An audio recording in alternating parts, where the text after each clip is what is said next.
voice of Nassau Community College. A 2019 Marconi Award finalist from the National Association of Broadcasters. This is 90.3 WHPC. WHPC HD Garden City. Available anytime on your smart speaker. And anywhere on iHeartRadio.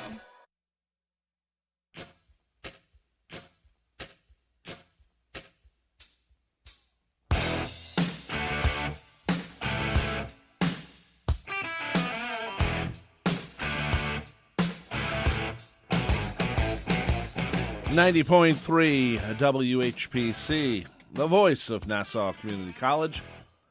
Welcome to another edition of From the Press Box here every Monday, 9 a.m. to 10 a.m. Talking about sports, I am Rob Leonard. Well, with me, of course, is award-winning sports writer, and yes, he is my brother. We just shared a hotel room for our cousin's wedding. That's why we're brothers. What an experience that was. Because, you know, who else am I going to share the room with?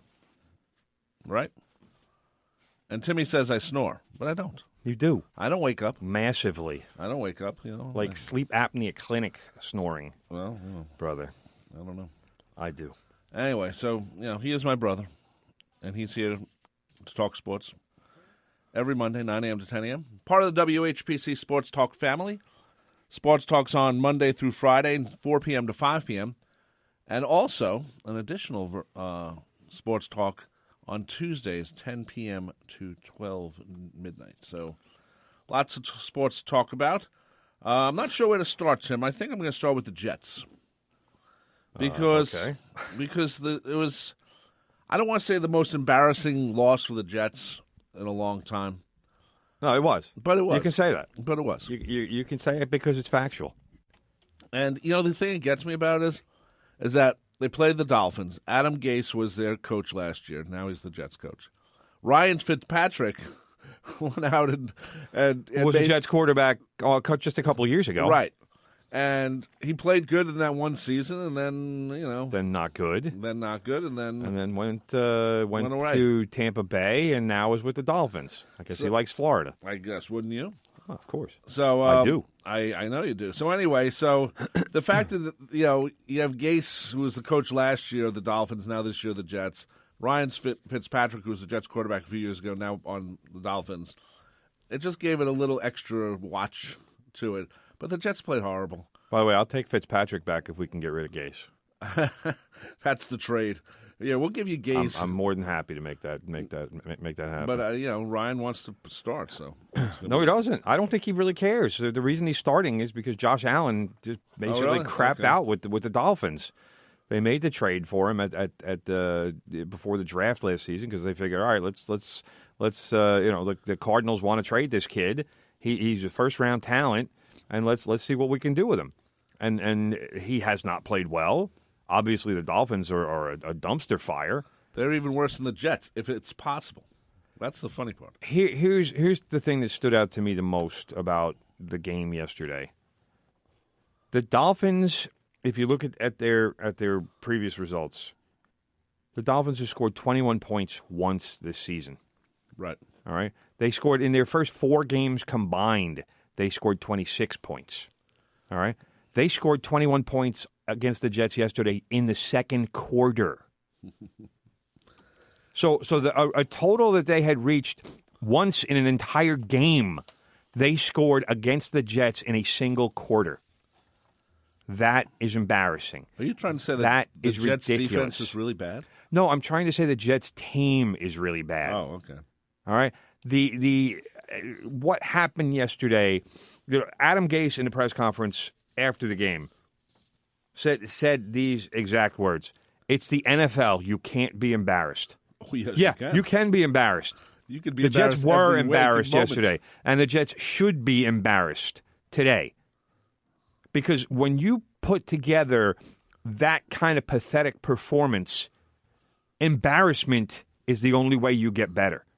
And realizing that, hey, we're lousy. We are not a good football team. We desperately need to get better. And unfortunately, there's only so much you can do to get better in a season. But right now, you know, people say, well, Adam Gase is a young coach. I saw a take from Jason McIntyre on Twitter yesterday. Okay. And it says, remember, Kyle Shanahan, first year, like 6-10, whatever, and second year, not good. And now this year with the 49ers, 8-0. You know what? Adam Gase already had his training years, so to speak, with the Dolphins. The Dolphins were never any good. Right now, again, the Jets are a dumpster fire. So what makes anybody think that Adam Gase knows how to be a head coach or a winning head coach in this league? Because anybody can be a head coach. To be a winning head coach is an entirely different prospect and an entirely different function. I don't see Adam Gase as being a guy who knows how to put together a winning team. And you look at why Adam Gase was hired. He was hired to make Sam Darnold a better quarterback. That was his entire purpose for being hired. We have a franchise quarterback. We need him to be good as soon as possible and to be a real franchise quarterback. So here's Adam Gase. He comes in, all kinds of fanfare, and, we got a coach now. We got a coach who's going to give us a quarterback. What do they put around him? They signed Le'Veon Bell, $50 million, great, big contract. The line is terrible. The receivers at best are mediocre. How is your franchise, your supposed franchise quarterback, supposed to make a leap into, the second year? Carson Wentz, Jared Goff, both made big leaps. Sam Darnold has not made any kind of a leap. Sam Darnold is basically the same player he was last year, where he's having a good week one week and a terrible week the next week. It's a horrible, horrible time to be a Jets fan. So I don't know what's going on with the Jets. I'm sure a lot of Jet fans flew down to Miami yesterday because it was easy to get tickets. Well, it was easy to get tickets. It was. I'm sure they were hoping to celebrate a rare win this season and get some sun in Miami. I figured they probably thought they were going there on vacation, and instead they went there and got humiliated. So all the Jet fans were in the Clevelander after the game, drinking, crying into their beer, and having Dolphins fans laughing at them. Are you kidding? You don't want that because they don't laugh at many people. Because they shouldn't laugh at many people. They're a bad team, and that's the wreck that Adam Gase left behind. Yeah, and it looks like he's doing the same thing to the Jets. Exactly. Now, how long I think Adam Gase lasts the season, but I think of course he lasts the season, but I think the Jets really do need to take a hard look at where they are after the season. And if they decide Adam Gase is not the answer, then maybe you let Joe Douglas, although Joe Douglas is Adam Gase's guy. Right. That's why he got the GM job. So right now, the Jets are in such a state of dysfunction. It's even bad for them. And the Jets are the team of dysfunction. Eric Fischetti. I see him lurking. Host of the afternoon sports talk. He's lurking. I see him lurking. Over Do my you have shoulder. any comments, my you have friend? anything you want to say? Is that all right? Go ahead. Yeah, We're an inclusive show. All right, sounds good. What's up, guys? So let me just start out by saying this. Beginning of the season, I thought that the Jets were in very good shape. I really did. I'm a Giants fan, and I thought that the Jets would be in much better shape than the Giants would be. That's number one. And I felt that way too. I felt the Giants were clearly the worst team in New York. And well, it's clear now that the best team in New York happens to reside at Nassau Coliseum. That's the New York Islanders. That's the best team in New York right now. Football we're talking. Football. Yeah, Buffalo I know. Bills. Although yes, I agree. I agree with the concept of what you're saying. In the fall and winter sports, it resides at Nassau Coliseum and Yes. Barclays Center on Tuesday. That's going to be awful. But now it just seems like a complete role reversal. Honestly, since April when the draft happened, number 6, Daniel Jones, everyone hated it. Now all of a sudden they like him now. I still don't like him. I enjoy him, but there's still a lot more to prove. Oh, of course. Yeah, but he's going to be the quarterback next year. He's playing really well. He's playing good enough. He's playing. He's playing well enough to deserve a shot. Well, let's put it this way. The only thing I don't like about Daniel Jones right now is he really seems to have problems holding on to the ball. Yeah, but that's something you can fix. It's turnovers. But Sam Darnold is playing. The expectations for Darnold were so much higher, and he's underachieving to such an extent that it really is kind of taking some of the pressure off Daniel Jones. Exactly. Who, I think people forget. Daniel Jones is a rookie. He's only played a half a dozen games in his NFL career. Sam Darnold's in his second season, and while he missed some games last year, he missed some games this year, he's still a second-year guy. Which realistically, if you really think about it games-wise, because of the amount of times that he missed, he's only going through his first full year. Right. So, I get that. But that being said, yes, game snaps are obviously a big thing in terms of experience. But he has been around the room. Exactly. He's learning from NFL coaches, NFL players. He's taking snaps in practice, obviously when he's not injured, but he should be more advanced than he is. But the problem Agreed. and the reason why he's not more advanced than what he is because the line is crap, because the Jets never addressed their receiver issue. Nope. So I can't kill Sam have any Darnold. he doesn't have any because, weapons either. Exactly. That's the reason I can't kill him, is because what is he supposed to do? A quarterback can't do it by himself. No, he really can't. But, I know that you mentioned about Adam Gase getting a pass this year, and I agree with you. I think he will be getting a pass, and I agree with you that I think that they should be taking a real hard look at Gase, too. But if I had to pick one that would make it to next season, Sam Darnold or Adam Gase, I think it's Adam Gase. I think now, if you're the Jets, with this big quarterback class coming into the draft, I'm not saying that you should pick a quarterback right now, but depending on where you pick, because as of right now, the second, I believe they're at number 5 on the draft board right now, considering if the season ended today. If you're the Jets, if you're Joe Douglas, who owes nothing to Sam Darnold, if you're Adam Gase, who owes nothing to Sam Darnold, are you thinking about taking a quarterback? No. You have to check NFL.com, bro. First of all, I think Sam Darnold was the best quarterback in the draft At that time, yes. At that time, and I thought it was clearly the best quarterback. Let's put it this way: if the Jets decide to move on from Sam Darnold, what can you get for him? And trading him after the season, I don't know. I think maybe a third rounder. I don't know. I don't even know. I don't even know if you get. Well, now at his lowest point, probably a third rounder. Yeah. So if you're going to do that and pick, I don't even know Tua right now. Tua, Justin Herbert from I like Oregon. Justin Herbert. I like him a lot. Jake Fromm from Georgia. I wouldn't spend that. I like Jake high Fromm. of a pick on him. I like Jake Fromm a lot. If you trade down, maybe you get Jake Fromm. And that kid Burrow from LSU. Also a very good quarterback. I think first of all, if you're committing to that kind of move, you're really committing to blowing up your franchise. Because Sam Darnold was picked to be the quarterback for the next And they invested dozen a lot years. in him. Obviously.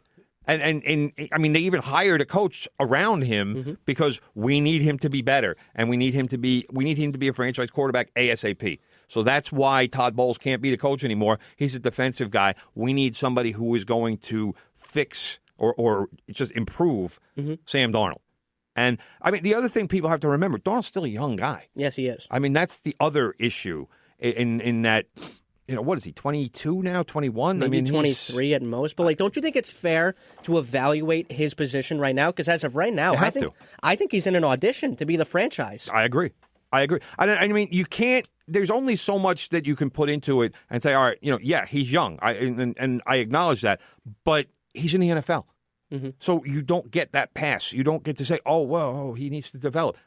You got to develop quick. NFL stands for not for long. Exactly. This is the NFL. There's no minor leagues. There's no weight on the side. He was drafted to play, and he's been drafted to help this team win. And right now, none of that is happening. And again, I can't put it all on him. But I have to put some of it on him. I'm putting it on Adam Gase. I'm putting it on Mike McCagnon. I'm putting it on all these idiots who for some reason didn't want to address a wide receiver need that was screaming at them since last year. The only one that deserves a pass is Joe Douglas. That's literally the only guy. But only because he came in so late to the process. Exactly. But why wasn't Joe Douglas doing anything at the trade deadline? He was picking at the scrap heaps, and he was fielding calls for everybody. He was clearly looking into improving the team. The only move that he ended up making was trading, which was a milestone because it never happens, Leonard Williams to the Giants. Right. But that to me, that's almost a non-deal because, did it get him a couple of picks? Yes, it did. But he also... It also depends on how you use the picks, too. He also successfully pissed off Jamal Adams, probably the best player on the team. Yeah, see, now that's where I disagree with you because Joe Douglas was just doing his job. Yeah. He wasn't going around shopping Jamal Adams. He was fielding calls. I agree with that part of it. Because if you don't field calls from one of your best players, that's almost a fireable offense. That's his job. If somebody calls you and say, hey, we're interested in Jamal Adams, what do you want for him? I would listen. You know what? Hey, make me an offer, but it better include a couple of first-rounders. Apparently, the Jets were looking at Martin and another offensive lineman and a first-round pick, which is a lot. But granted, Jamal Adams is worth a lot. Yeah, he's worth a real lot. But that is, I mean, again, when you're if you're not the guy making the calls and saying, hey, I'm selling Jamal Adams, what do you give me? If somebody calls you and says, hey, we're interested in one of your best players, if not your best player, what do you need for him? Again, that's not a fireable offense. That's the guy doing his job. Exactly. Because they're calling him. He's not trying to get rid of a guy, but he's got to take phone calls. Jamal Adams, who also didn't play well yesterday. That's also true. And then there's probably a reason for that. Yes. Yeah, nobody really played all that well yesterday. But, that in terms of the draft, and if you decide that you're going to go quarterback, are you, as the old saying goes, just shuffling the chairs on the Titanic? I like because who's to say that Sam Darnold isn't the answer? But has he really been given a chance to show whether he is or not? Honestly, he's been dealing with a tough year. He's been dealing with the mono. I still think that he's playing not 100%. So I'm of that opinion as well. Yeah, so I don't think he's playing 100% right now. The whole team is terrible. Adam Gase is given nothing right now. He was dealing with Trevor Siemian and Luke Falk. Mm-hmm. So he was basically given nothing. Obviously, he's going to be the brunt of the fire Adam Gase train because he's the one that Jets fans see a lot. And I get their frustration, but honestly, he was also responsible for not putting together the roster because that's more McCagnon, but obviously he had a lot of input on the roster. He won a power struggle between him and McCagnon. Right, exactly. That's what I'm saying. So I'm putting more of the roster on him than I would normally on a coach because of that power struggle. Yes, yeah. I get it, and I totally understand what you're saying. And that even goes back to Christopher Johnson. Because Christopher Johnson allowed him to win that power struggle. Christopher Johnson, because he believed in Gase to such an extent that he said, I want this guy to be the voice and the direction of my franchise. Forget one of the worst owners in the New York area, because I think that's absolutely true. He's probably one of the worst owners in the NFL. Yeah. He's terrible. He honestly, he doesn't know what he's doing. He let Gase come in here, and he wins a power struggle between Mike McCagnon, who was not good to begin with. He was awful. So at that point, who would you rather have at this point, the head coach or general manager? I think a head coach is more important right now. But they were so hot and heavy to get to Adam Gase, who got fired within the division, who you saw twice a year for a couple of years. On a very underperforming Miami Dolphins team. Who didn't do anything with the Dolphins. Who had better talent with the Dolphins, too. Landry, Parker. He had, Kenyon Drake. He had Jay Ajayi. He had a bunch of other talented pieces. Pretty much all of those guys have been traded now. Every single one of them has been traded. Every single one of them that was on the Dolphins 2 years ago is no longer there, except for Parker. That's it. It's just the Miami Dolphins are trying to lose. They're like pulling a Nick-like thing, trying to lose. They're tanking. They're tanking. They are trying to lose. The Jets lost to a team that basically desperately wants the number one pick. See, now the thing that I will say, and I'll leave you guys off on this. I still don't think teams play for the number one pick because the players on the teams want their jobs. It's like they want their jobs, but they're just it's like the movie team. Major League. Yes. If you put together a bad enough team, they're going to lose. No, they can try as much as they want. They're going to lose because they're awful. And you can be a great coach when you try and orchestrate losses, just saying. But still, I'll just leave you guys off with this. And seriously, thank you for letting me jump on for a couple of minutes. The one thing, if you're a Miami Dolphin fan, that you should be looking forward to is that you can wake up the next morning knowing that your team did not lose to the Miami Dolphins. There you go. Just like being a Knicks fan. Just saying. Okay. Have a great show, guys. And, Fischetti's going to be on this afternoon. We're talking about the Mets signing. He'll talk about the Carlos Beltran press conference because that's at 11 o'clock. Yes, I will. There you go. So we won't have time to talk about the Jets. Anyway, you're listening from the press box. Or the inclination, probably. Yeah. You're listening from the press box right here on 90.3 WHPC, 516-572-7440. We'd love to hear from you. All hit music. For all those songs radio has forgotten about, join me, Big Ed, Mondays from 10 a.m. till noon for The Good Gold Show. We'll bring back all the great hits of the 50s, 60s, 70s, and more. The sounds of doo-wop to disco, all the Motown, soul, and great rock and roll. We'll even take your requests and dedications to The Good Gold Show. Music. On the voice of Nassau Community College, 90.3 WHPC, and streaming on the iHeartRadio app. Nassau Community College will be holding its annual Thanksgiving Blood Drive in conjunction with the New York Blood Center on Thursday, November 14th from 9 a.m. to 5 p.m. in the multi-purpose room of the CCB. For more than 45 years, Nassau Community College has been conducting these drives to assure that an adequate blood supply will be available during the holidays. There's no better way to say thanks as we enter the Thanksgiving season. Stop in on November 14th and say, I want to give thanks by donating blood. Blood donors must be at least 17 years old and in good health. More information is available online at ncc.edu.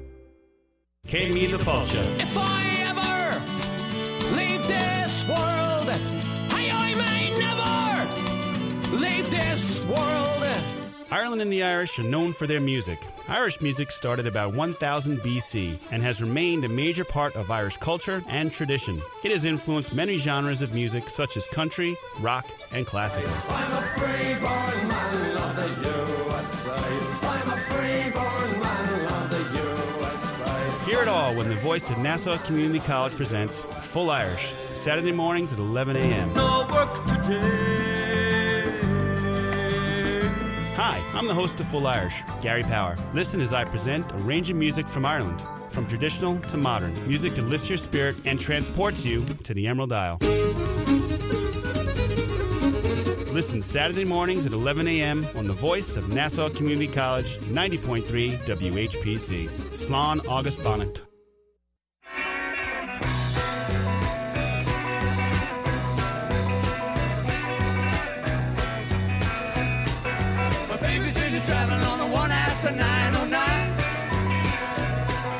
You hear the piano in that, brother? We were driving. Is that 109 song or whatever? Yeah, Timmy didn't believe. We're talking about piano songs of the Beatles. And what song we were listening to? I forgot what song we were listening to. But I was starting to name songs. Timmy's like, oh, no, it was Lovely Rita. And Timmy goes, well, who played the piano on that? I go, I think it was Paul. And then... or George Martin. You weren't sure. I wasn't sure. I was a little disappointed that you weren't sure, brother. Sometimes I forget. Come on. Anyway, I started naming piano songs because Timmy says, well, Beatles didn't play any piano songs. No, I said there was very few. There's not. There's Obviously, one right there was there. one. I heard the one that was in the car. Yeah, and then I said the title One After 909. He goes, that's not a real title. It's not a real Beatles song. That's not a real Beatles song. I will maintain that forever. It's not. It's a real Beatles song. From Let It Be, Billy Preston's playing piano on that. Billy Preston. Billy Preston. He was the sixth Beatle, wasn't he? Seventh? One of the many fifth Beatles. Only person to get credited on a single. It was the Beatles with Billy Preston, but they just signed him to Apple. So. See, they could do that today. That's everybody does something featuring somebody. It would be the Beatles featuring Billy Preston. Well, he had just signed with the label, so there you go. Anyway, let's quickly talk about the Mets. This is almost a quiet hiring, if you think about it, but it went on for so long at the same time. Carlos Beltran will be named the Mets' new manager today at 11 o'clock. Press conference at Citi Field. I'm not sure if this is the best deal the Mets could have made. I thought Joe Girardi would have been better. You know what? Buck Showalter would have been better, but they're not going to let Buck run the team. And that's what Buck would demand. Buck would demand it, and Brody's saying, "No, it's my team. You can't have it." Giving Buck the job and just letting everybody tell everybody else, you know what? Let Buck do it. That would have been the best decision the Mets could have made.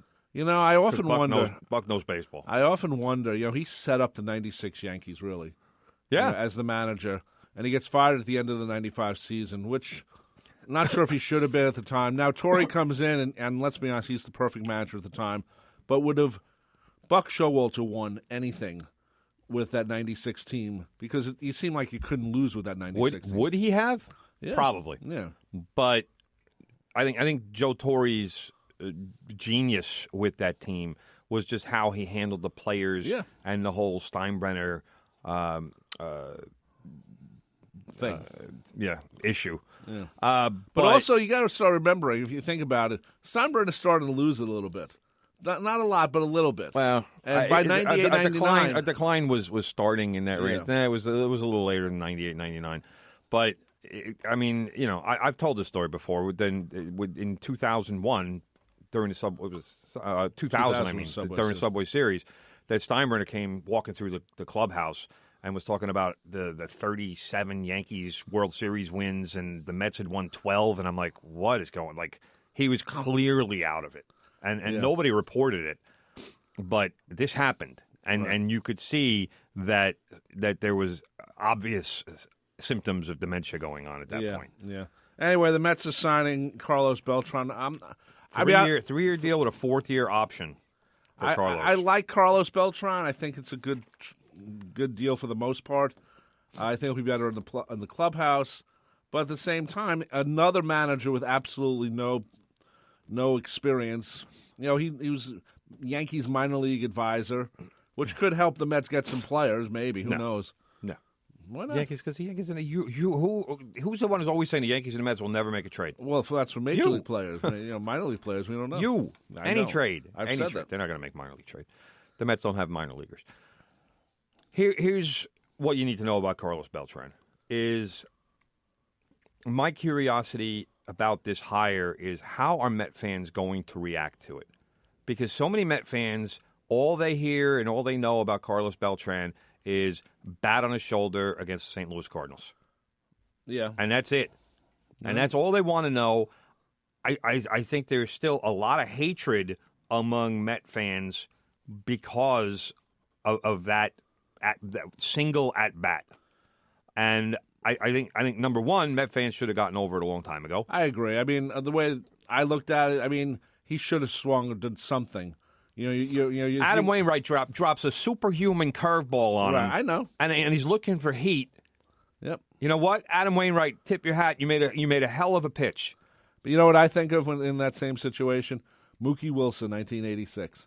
He kept hitting the ball. He kept hitting the ball. He kept hitting the ball. And he kept getting fastballs. Right. From was it Calvin Schiraldi? Who was it? Schiraldi, yeah. So Calvin Schiraldi, pretty much the only pitch he had was a fastball. Well, I'm just saying, Adam Wainwright is a far superior pitcher. Okay, well, that's true. I'm not going to say so.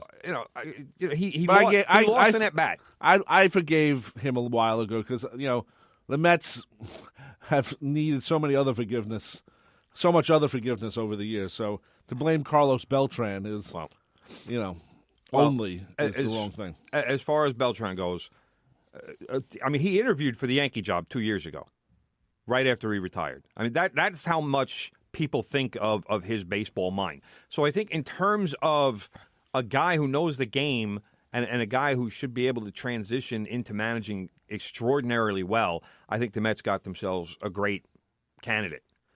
But for a team that keeps maintaining, yes, we are all in to win in 2020, how do you hire a first-year manager? Well, the Mets are hoping to get lucky. They're hoping to get the lightning in a bottle because, like you said, Girardi is a better candidate. If your team and if you're claiming, yes, we are going to do everything we can to win a World Series in 2020, then you don't hire a first-year manager. No. You hire a guy who has some experience, who maybe has even won a World Series or gotten teams to the playoffs, which he has, and knows how to do that. Now, Carlos Beltran, again, he's been part of teams that have gone to the playoffs. He's been a great playoff performer. Carlos Beltran's not grabbing a bat this season. He's grabbing a lineup card. He's grabbing a pen, and he's going to be sitting in the dugout or he's going to be yelling at umpires, whatever he's going to do. But he's not digging in at the plate. So there's only so much that he can do to help a team. Now, I think it's going to be interesting to see who the Mets bring in to be his coaches because obviously he's going to need veteran coaches. He's going to need some guys with managerial experience. I've heard Terry Collins' name for bench coach creep up. I'm not sure. I like Terry Collins. I thought he did very well with the Mets. Terry Collins is a solid organizational guy. But do you bring him back as your bench coach? I don't know. I don't know what they're going to do. I don't know how they're going to handle that. And if they do, it makes me wonder, like how much is the media going to try to pin Terry? Well, that's the thing against Carlos. That's the Terry, thing. would you do that move? Like after the game, Terry would. If Terry Collins becomes the bench coach, he's basically going to have to tell the media in spring training, "Look, I'm not talking to you guys all year." Yeah, but don't ask me questions. But he'll talk off the record. Because I don't even know if he would do that if he wants to keep his job. But think of how many articles a month you're going to get if Carlos Beltran starts off bad and Terry Collins is your bench coach, just sort of waiting there. They're not going to give him the job. Well, I don't think so. No, not even close. Believe me, if Terry Collins winds up being a bench coach, he is taking that job with absolutely no possibility of ever becoming a manager again. None. Why not? None. Why not? Well, number one, the Mets would not fire Beltran during the season. Well, yeah, unless the only way he they would did lose it with Willie. The only way he would lose the job was that Willie's first year. No, they gave him at least a full season. All right, Beltran, unless he got hit by a bus, which I don't even know how that would happen, or there was some sort of criminal offense. That's the only way he would lose the job. Okay, well, and believe me, even if he did that, Terry Collins would not be the first choice to be the interim. Not even close. Not a chance. Why? He's my first choice. Not a chance. Unless you get a better third base coach or someone. Not a chance. If the Mets rehired Terry Collins as the manager for any reason, that would be the sign that we're throwing away the season. Well, it wouldn't be the first time that happened. Well, but not voluntarily that they're doing that. This would be the sure sign. Anyway, we're getting off topic here. Yes, we are. Carlos Beltran. I said this 2 years ago about Mickey Callaway. Mickey Callaway, when the Mets hired him, was the hot choice manager. He was the guy who everybody said, this guy knows pitching. The Mets are a pitching-dominated team. Mickey is the guy because he's going to make their good pitching even better. Well, he never really did that. Were the Mets better pitching in the second half this season? Yes, they were. But you could almost trace that back to when Phil Regan took over as a pitching coach. I agree with that. Phil turned out to be a great addition. But he's not going to be Carlos Beltran's no pitching coach. I mean, Phil Regan, God bless him, he's 82 or something like that. I mean, he's old. I mean, who knows how much of this grind he wants to subject himself to. I staying around as an advisor. Maybe. I mean, I could see it, but Beltran. He only applied for the Mets. Only interviewed with the Mets. He didn't want to. He said he didn't want to. He doesn't want to be part teams. of the carousel. He didn't want to be like, oh, hey, the Pirates have a job open. Let me go interview with them. Or the Padres have a job open. Let me go interview with them. No, it was like, all right, Mets, and if not, I'll stay with the Yankees. I'll work with my advisory role. He lives in New York. He didn't want to move. Exactly. And guess what? He got what he wanted, which is so unusual. Well, sometimes when you Carlos Beltran, that's what happens. Yeah. Look at him. He's a borderline Hall of Famer. In fact, I think he'll get in. But this is a guy who has done everything on a baseball field that you can do. Right. So now it's time to manage, and let's see what he does. I think ultimately it's a good hire for the Mets, but I still say that it contradicts what the franchise is saying about we want to win it all this coming year. Because there's going to be a learning curve for Carlos Beltran. He's never been a manager. I know that, but that's what Brody says. He's every year he's going to say, "Well, this is our year." Well, but part of the reason because that's what the Wilpons want, right? But part of the reason you can think or say that Beltran was hired is because he may have come across as the most easily managed. Or right. I manipulated is probably too strong a word. Well, no, but it's a good word. I like that word. But the Mets want a collaborative manager. They want, it's going to be, there was a report in the Post today, I forget who wrote it, that said that last year that Brody texted one of the coaches and told Mickey Callaway to take DeGrom out of a game. I mean, that's not the way managers are supposed to work. No, and But if that's the way Brody wants to do it, if he wants to manage the game from the press box or from wherever he's watching, then the Mets are in more trouble than they think before the season even starts. That's why you bring back Bobby V. Because Bobby V would tell him to get lost. Yeah, but then Bobby V would be fired. Yeah, so what? Doesn't care. He's a restaurant up in Connecticut. He's happy. This is the new baseball. It's managing is not one guy going from his gut. Billy Martin would just he'd be a disaster in this day and age because there's so much on analytics. They want Earl Weaver would be horrible. Well, again, you'd have to find a franchise that would allow them to manage how they see the game. And they're going by their gut, they're going by their eyes, and they're seeing what they see. It's like if you go back to the World Series, Game 7, A.J. Hinch, to me, was auditioning for the Mets job. He made so many bad decisions. And one of those bad decisions was taking out Zach Greinke after 80 pitches when Greinke was still doing the job. And what does he do? He brings in a relief pitcher. 3 pitches later, the Nationals are winning 3-2 because this guy Harris gave up a 2-run home run to Howie Kendrick. It was like boom, boom. All of these, Rob Leonard would have left the guy in. All of these minefields were going off. 80 pitches, not enough. Well, but it wasn't that it was not enough. It was that Zach Greinke was still pitching well. Yeah, well. So I mean, AJ, like I said, AJ Hinch just made so many mistakes in that game. I genuinely thought he was looking to impress Brody Van Wagenen, and it was like bombs blowing up everywhere, and every move he made was wrong one. By the way, I'm looking at just quickly, so we'll talk about the World Series. Carlos Beltran, 20 years, 27-25 on the hits, batting average of 279. Let's see, 435 homers. 1587 RBIs. That's a Hall of Fame career.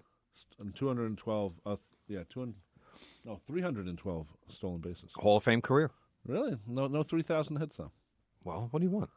I want 3,000 hits. Well, there's very few players with 3,000 hits, brother. You're going to have to clear out the Hall of Fame if that's one of your criteria. Oh, that's wonderful. There's like 15 guys that have 3,000 hits. Okay, well. Maybe 20, but there's not. It's a very select group. Okay. Well, anyway, let's quickly talk about the World Series. First, I don't know if it's the first time ever, but yes, it is the first time ever. First I know where you're time going. Ever that no home team won. Oh, that the home team did not win the game. Any games, yes. Any game. So it's very. It changes. First time in professional sports history, yeah. not just baseball. Professional sports that a home team did not win a game at home. I mean, it's crazy. It really is, and especially when you consider the Astros won 60 games at home this year. They were 60-21 at Minute Maid Park, which is just almost a .750 winning percentage. That's ridiculous, and they couldn't win a single game in the World Series against the Nationals at home. You know, that was supposed to be the home field advantage. It did not work out that way. Yeah. And not only that, the Nationals really were embarrassed at home in all three games. The Nationals lost 4-1, 8-1, and 7-1. So they scored 3 runs in 3 home games at Nationals Park. So, and then they go back to Houston. Steven Strasburg does what Steven Strasburg does, and they get the 7-2 win in Game 6. And then Max Scherzer, who was supposed to start Game 5 for the Nationals in D.C., right. Got a cortisone shot and pronounced himself good enough to pitch in Game 7. And I tell you what, gutted through 5 innings. I was impressed because he was clearly not his best. He was clearly laboring during the start. He wound up throwing, I think, 104 pitches or something in 5 innings. That's a lot. It's a lot, and when it tells you he's struggling, and it tells you that the Astros probably should have scored more runs against him, but he leaves. At that point, the Nationals are losing. Then, like I said, A.J. Hinch auditions for the Mets. He brings in Harris. The Nationals take a 3-2 lead. And Patrick Corbin, who turned out to be a key guy in that game, he was the free agent signing from last year who I wanted the Yankees to sign. He's an upstate New York guy. Came in, gives the Nationals 3 scoreless innings of relief, and dominated. It was ridiculous how good he was in those 3 innings. He could have pitched a 4th inning. That's but a lot for a World Series game. You think you might have taken him out after 2 innings. No.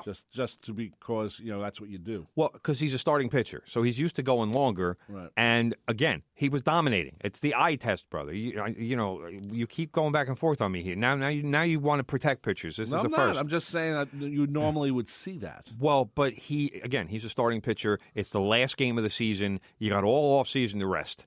So I agree with that. Give you guys. I mean, they were thinking about him pitching a 4th inning, but then the Nationals tacked on 2 more runs, made it 6-2, and it's like, all right, Daniel Hudson, go in. It's one inning. We got plenty of cushion. And you remember what I've said in the past about hunting for ways to lose.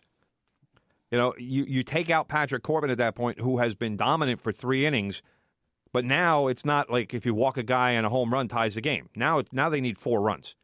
So now, put in the guy who's been your closer for the last month and a half or 2 months, and let him do his job. And Daniel Hudson, to his credit, did his job. He was throwing gas. He was just throwing 98 and putting it up there and saying, "Go ahead and try and hit it." Well, it was a pretty impressive way to close out a World Series. So it was actually a very good World Series, considering it was backwards. Really, the home team didn't win, the visiting team did, and it won 7 games. And best of all, brother, Juan Soto got to have his first legal beer. Nationals outfielder and Schwami outfielder, by the way, my rotisserie team. We're going to take a break right now. You're listening to From the Press Box right here on 90.3 WHPC, 516-572-7440. Tim, you're on Twitter at Real Tim Leonard. A Super Bowl champion, U.S. Congressman, publisher of Long Island Business News, award-winning authors, physical fitness life coach, and celebrities like Billy Crystal and Eddie Murphy. I had no idea so many awesome people got their start at Nassau Community College. Located on 225 acres in Garden City, Long Island, Nassau Community College, a member of the State University of New York system, has close to 20,000 students attend the school each year. The college mascot is Leo the Lion, and Lion Tales are his stories of the school's absolute best and brightest who have graduated over the past 50-plus years.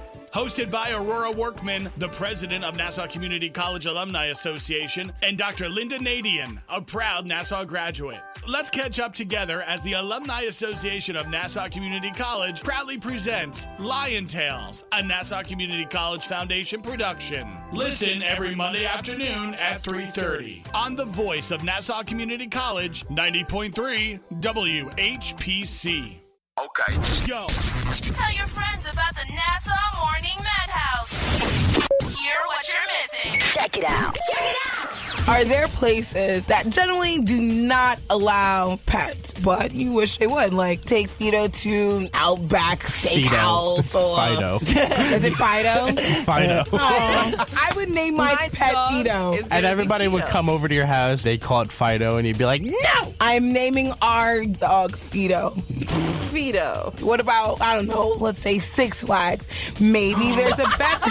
Seeing a dog on a Six Flags roller coaster? It's like, see, this is why we need to take Fido there, because it would be great. This poor dog would be traumatized. We don't know that. Maybe Fido would love it. If it's living with Michelle, it's traumatized enough. Hey! Nassau Morning Madhouse. Weekday mornings from 7 to 9. On the voice of Nassau Community College. 90.3 WHPC.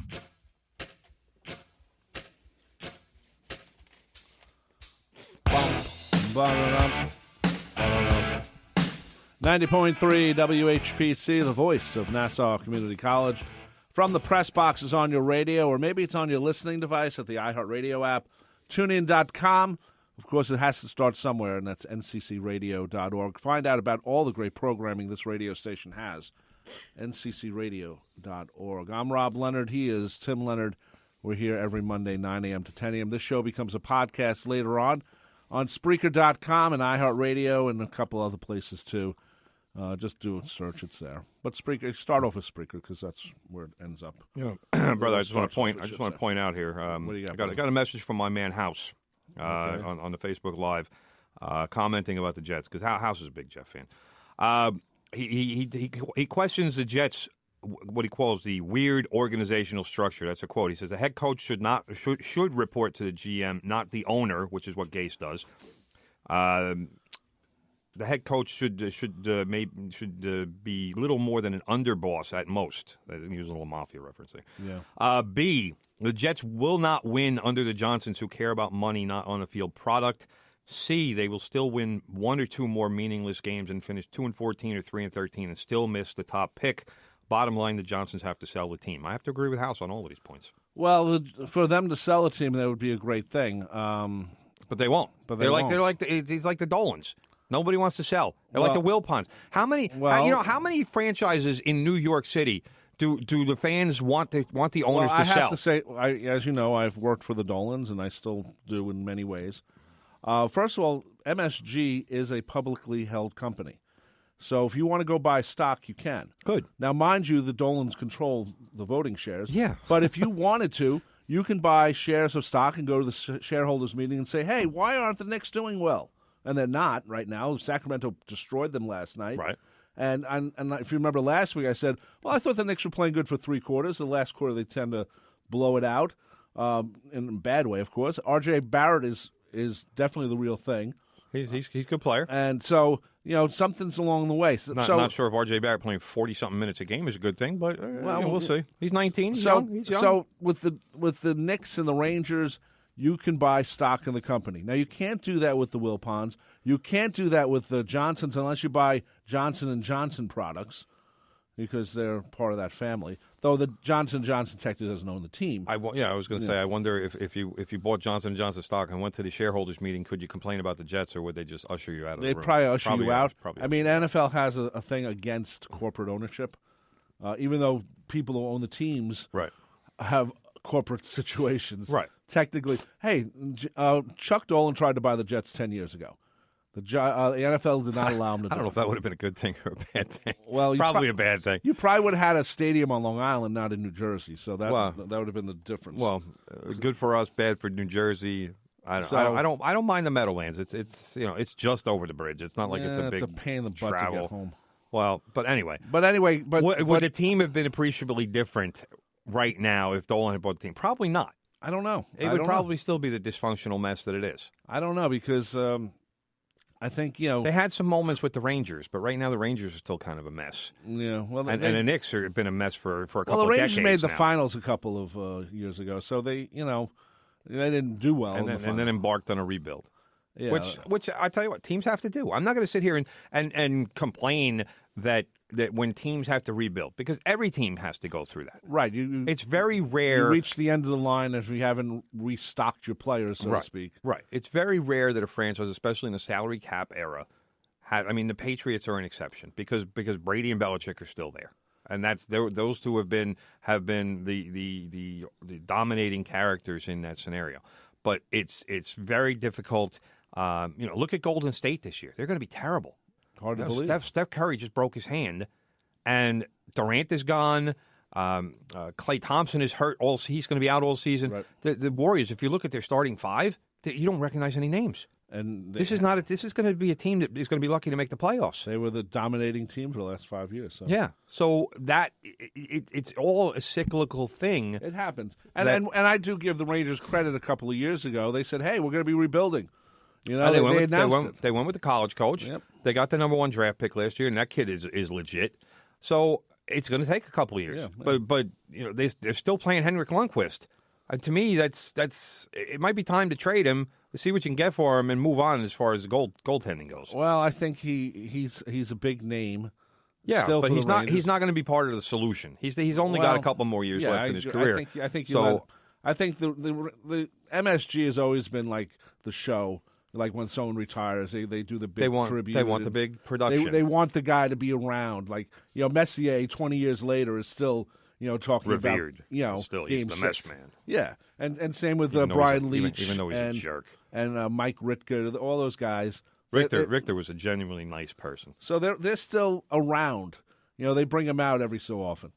Say, okay, talk to the media, Yes. Anyway, we should say that the Islanders... Yeah, we haven't talked about the Islanders yet. The Islanders, 9 wins in a row. That's awesome. And I just heard on the radio today, another station, that the Islanders, they got the year, but started a 15-game winning streak today, many years ago. The 1981-82 season, brother. You read your notes. It's right in there. Is it? Yeah. There you go. 89 to 90. Incredible the prepreration I do for this show. Good. Okay, there you go. Maybe I saw the notes and I just forgot about them. Anyway, so the Islanders won 9. They've been playing, I don't know how many games, almost all the games at the Coliseum. I was going to say, then like Eric Fischetti said before, they're playing in Brooklyn this week or something. That's probably going to end the streak. Well, you know what? Watch what happens. This year they got 28 games at the Coliseum. Last year was 20. They got the first round of the playoffs last year at the Coliseum, which they won, and then they lost at the Barclays. Try to play the least amount of games. And considering the Barclays and the Coliseum are ran by the same people, put the Islanders as many games as possible. By the way, last week I was talking... Some bad mojo, some bad juju, whatever you want to call it. It's bad at the Barclays Center. It is.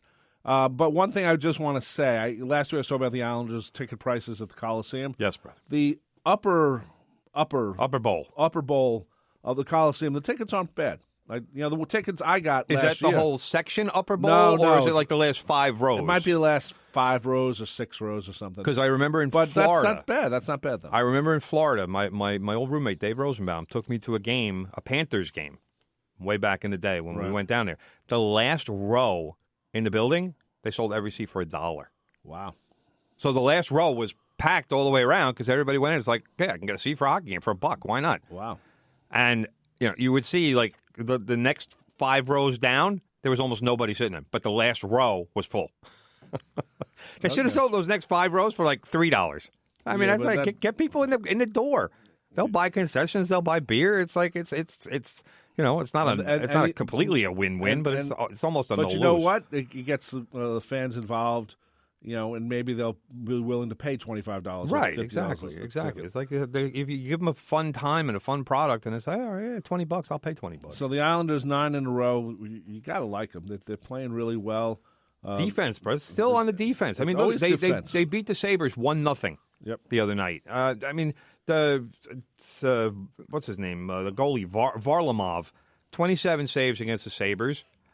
Derek Brassard gets a first-period goal. He's scored in 5 consecutive games now, Derek Brassard. I doubt he's ever done that in his life. Never mind his NHL career. Probably his life. I don't think he scored in 5 consecutive games. Yeah, but he's getting it done. And the Islanders have been letting up no goals, really. 2 goals in the last, 2 is the most. They gave up 3 to the Flyers in this 9-game streak. It's been 2 or fewer in 8 of the 9 games. Yeah. And that's Barry Trotz hockey right there. Yep. I got to give full credit to Barry because he's getting it done. Too. He's more of a defensive guy. But Lou, I mean, what's Lou done to impact the roster from a defensive standpoint? I got to be honest. I'm not crazy about the Varlamov acquisition because it meant that Robin Leonard was allowed to leave, which true. I didn't understand that after the season he had last year. Yeah. But you know what? Lamoriello brought in Barry Trotz. I got my faith. I got my faith in Barry. I do. I think Barry's been really good for this team, and you know what? He's good in the press conferences too. He seems to, especially when they're winning. He seems to be older coach. He's been through the wars. I remember Barry Trotz from the old AHL days when he was coaching up in Glens Falls. So, coming through with some teams. I'll say. I think he was the coach of the Baltimore Skipjacks back then. But this is a guy who's seen it all, and when you get to that point in your career. Press conferences, you don't worry about it. Right. Well, you try to have a little bit of a good time with the reporters. But look at Adam Gase yesterday. Oh, because Adam Gase knows he's about to be fired because he's incompetent. I know, but when you're incompetent, you look at the press conference, and especially Adam Gase with the crazy eyes that he has, and he's looking around trying to see, all right, who's going to ask me a bad question? Everybody's going to ask you a bad question because your team is lousy. And it's your fault they're lousy. Speak about you're for those who know, Tim's a longtime sports writer. He's covered award-winning every team at one point or another. What do you ask Adam Gase at a press conference? It depends. It depends on what happened and how it happened. Do you walk in and say, "Why does your team suck"? No. Okay. No. Nobody will ask that question. I've been in press conferences though, and especially like a couple of years ago, or a few years ago, I should say. I was at an Arsenal Manchester United game because I was in London my annual trip to Wales for the gathering, the musical event held by the Alarm in Wales, and I stopped off in London. I went to see Arsenal Manchester United because Thierry Henry, who at that point was with the Red Bulls, was playing for Arsenal on loan, and I wanted to talk to him about his time back in Arsenal, which was his original club before he went on his merry way and before he eventually wound up with the Red Bulls. The press conference after the game, because Arsenal lost 2-1 to Manchester United, was hostile, to say the least.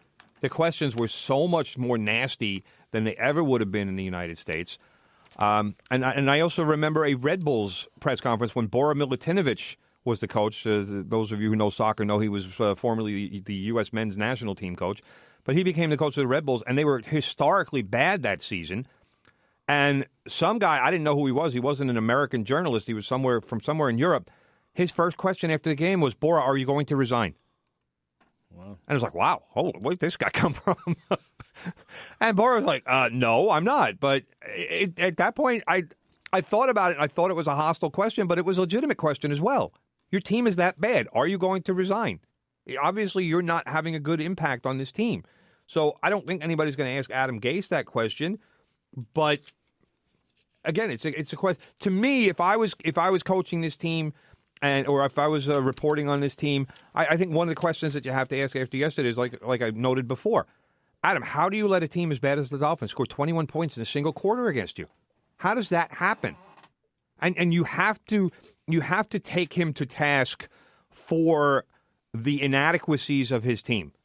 and you have to say, I would be asking questions about Sam Darnold, and do you feel he's progressing? Because we're not really seeing it. Sam Darnold at this point, he was supposed to become a franchise quarterback, a top 10 in the NFL kind of quarterback, and a quarterback who you could see winning a Super Bowl. Sam Darnold has made none of those steps this season. There's nobody. I don't care if you're the biggest Jet fan in the world. You don't see Sam Darnold winning you a Super Bowl at this point. No. Because of what the Jets have assembled. So, those would be some of the questions that I'd be asking Adam Gase. And I'd also probably ask him at some point, do you feel like you deserve a second season? Because right now, after yesterday's loss, Adam Gase, even though it's his first season with the Jets, Adam Gase is now on the hot seat. Yeah, but he's not going to say, "Oh yeah, I deserve to be let go." Well, he's got to say something, and he's not going to say anything if you don't ask the question. Well, that's true. So yeah, that's why you have to ask the question, even though sometimes the questions aren't popular, and even though the questions sometimes will get a coach mad at you and not want to talk to you, but you got to ask the question. Well, I just have to remind everyone, brother, your family's health every Tuesday at 3 p.m. Professor Janine Cook-Garrard from the Nassau Nursing Department discusses health issues concerning us all. That's your family's health every Tuesday at 3 p.m. right here on 90.3 WHPC. Now, brother, we've talked about everything except something. I was watching a game with Timothy in the Premier League. And I don't have enough time to talk about this. And there was a red card. My man Sonny. For Tottenham. And what a joke. What a joke this was. And I'm like, wow, Timmy, I've never seen Timmy react to a red card. How much time do we have? You have 2.5 minutes. First of all right, I saw the replay.